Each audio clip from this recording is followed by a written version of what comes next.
Hi guys, I'm going to show you how to get to the Geography of the U.S. lesson game in your TCI book.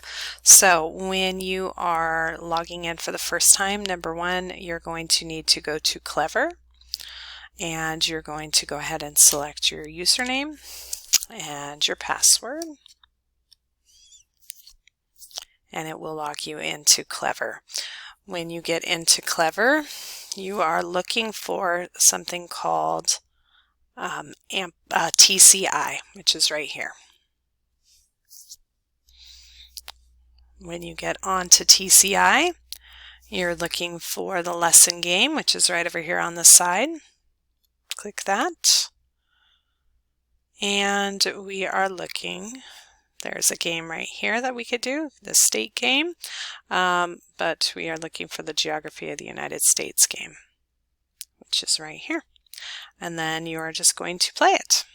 And there you go.